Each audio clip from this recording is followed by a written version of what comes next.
Hello students, new topic body temperature regulation.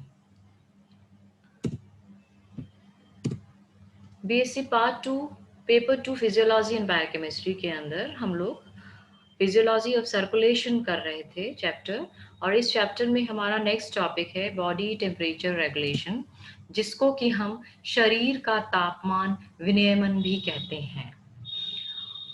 Body temperature regulation is also known as thermoregulation and is how an organism keeps its body temperature within certain limits. शरीर का तापमान विनियमन का मतलब होता है कि किस तरह से हम हमारे बॉडी के टेम्परेचर को कांस्टेंट रखते हैं और उस एक लिमिट के अंदर रखते हैं. इसको हम बोलते हैं शरीर का तापमान विनियमन.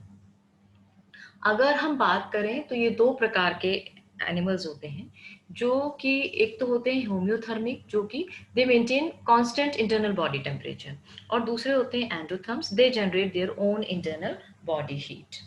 टेम्परेचर क्यों मेंटेन करने की ज़रूरत होती है?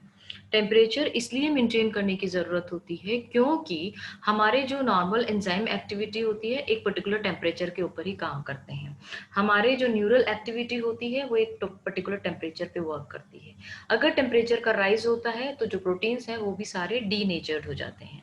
तो ये बहुत सारे रीजंस हैं, इसकी वजह से हमारे बॉडी का टेम्परेचर विद इन लिमिट्स रहना ज़रूरी होता है.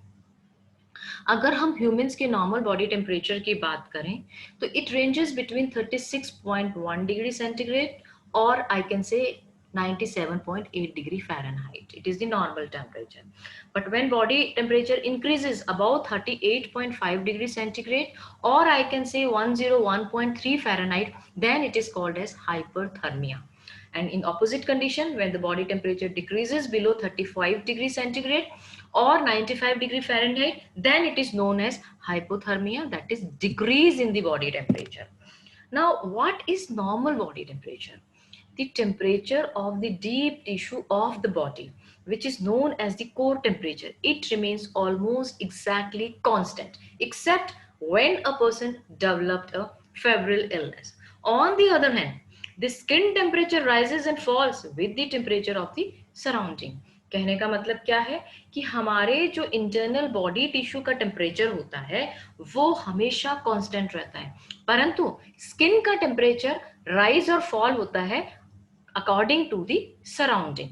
And the core body temperature, tissue का जो बॉडी टेम्परेचर है वो हम या तो ओरली मेजर करते हैं या रेक्टली मेजर करते हैं. And this oral temperature is normally 0.5 degree centigrade lower than the rectal temperature. जैसा कि मैंने आपको बताया कि कोर टेम्परेचर हम ओरल और रेक्टल से मेजर करते हैं और स्किन टेम्परेचर हम स्किन से मेजर करते हैं.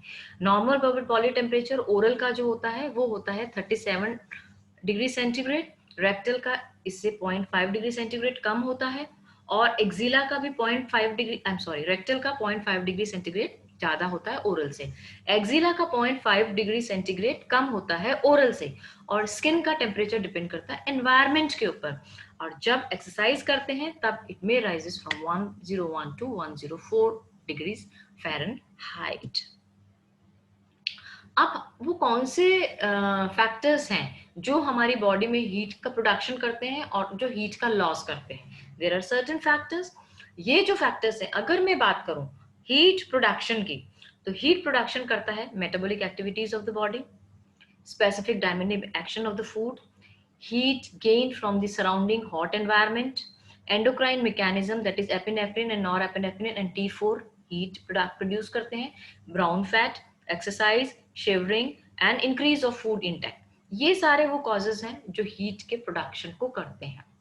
जबकि अगर मैं heat loss की बात करूं तो surrounding radiations, conduction and convection, by water evaporation that is sweating, or by respiration, by excretion, urine or feces, cutaneous vasodilation, decrease clotting and increase air movements. These all are the factors which are responsible for the production of the heat and for the loss of the heat. हमें ठंड लगती है, हमें गर्मी लगती है. हमें गर्मी क्यों लगती है? Because of the vasodilation. What is vasodilation? Atrioles dilate. Arteriole जो है हमारे जो वेसल्स होती है वो एनलार्ज हो जाती हैं और more blood enters in the skin capillaries and heat is lost. ज्यादा ब्लड आएगा, हीट लॉस हो जाती है.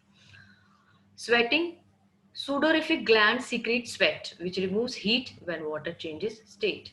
हमारे जो स्वेट ग्लैंड्स होते हैं वो स्वेट सीक्रेट करते हैं जो कि रिमूव हो जाती है, हीट को रिमूव करती है जिससे कि हमें हॉट होता है.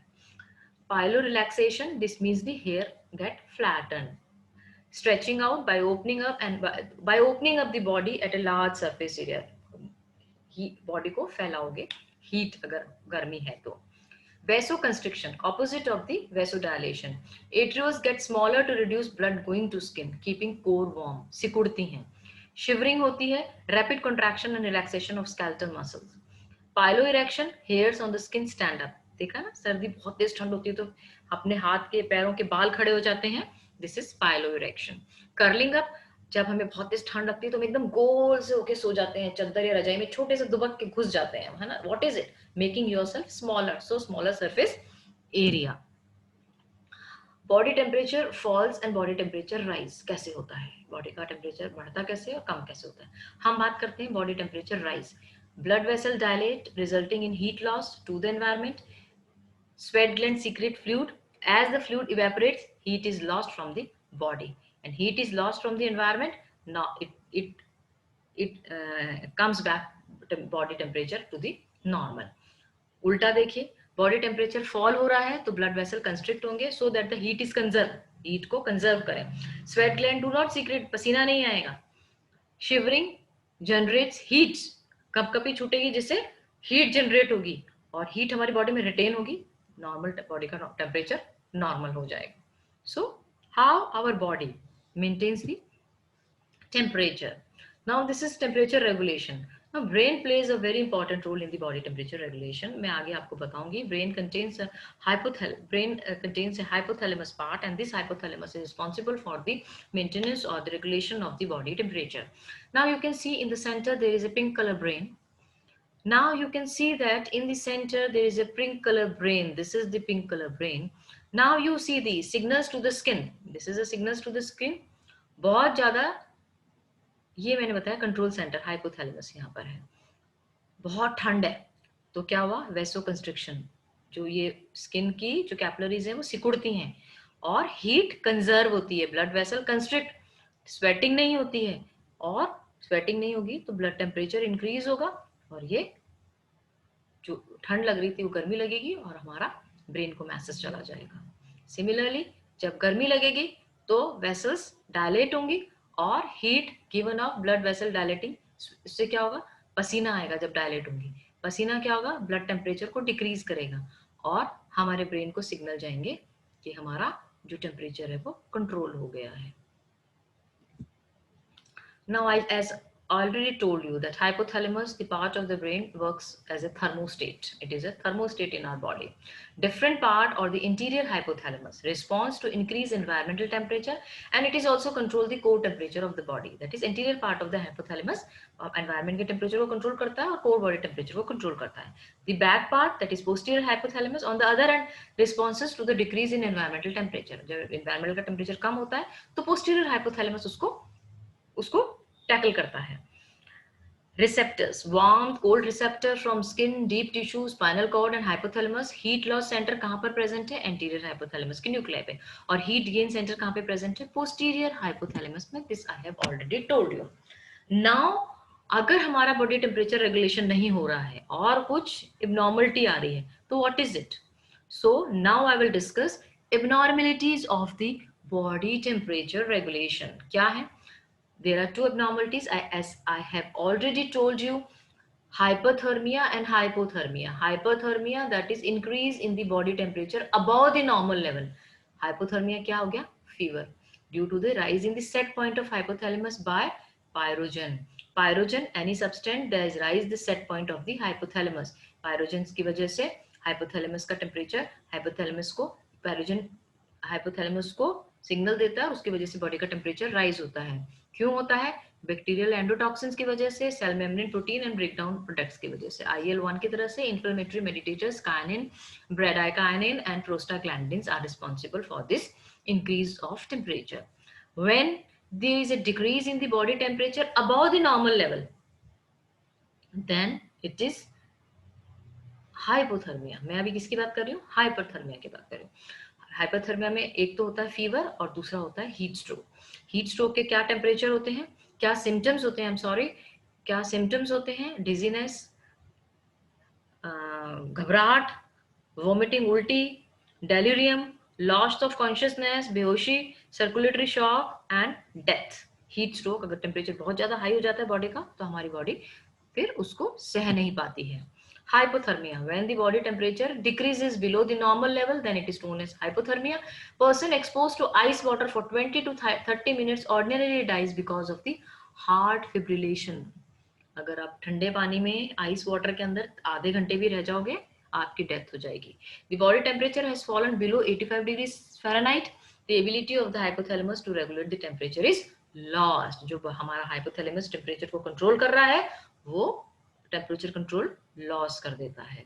फ्रॉस्टबाइट, फ्रॉस्टबाइट क्या होता है, when the body is exposed to extremely low temperature surfaces, areas can freeze. The freezing is called as frostbite, especially in the lobes of the ears and in the digits of the hands and feet. ये देखा, ये उंगलियां देखिए, ये क्या हो गया है, जम गई, जम गया है ये खून। This is frostbite because of the low temperature. Now there are certain factors which affects the body temperature. Number one, age. Infants have approximately 0.5 degrees more temperature than the established normal adults. Age के ऊपर depend करता है, sex के ऊपर। Females have slightly low body temperature due to BMR, body sorry. At the time of menstrual, average temperature is at minimum and increases by 0.5 degree at the time of ovulation. Females के अंदर menstruation के अंदर temperature जो होता है ovulation के time 0.5 degree से increase हो जाता है। Constitutional hyperthermia, normally healthy adults with body temperature above normal up to 100 degree Fahrenheit. Diurnal variation, circadian fluctuation of the up to 1.5 degree may occur in normal person, lowest in early morning and maximum in the evening. कई बार temperature का fluctuation होता है morning और evening के अंदर भी। Diseases, hyperthyroidism, body temperature increases by 0.5 degree centigrade and hypothyroidism, इसका opposite decreases। ठीक है, exercise body temperature is increases and emotional factor body temperature is increases. So these are the certain factors where the temperature affects the body temperature, where these affects the temperature of the body. So this is all about the thermoregulation and I'm finishing this topic here only. हम लोग नए topic के साथ फिर मिलेंगे। Thank you very much, thanks once again.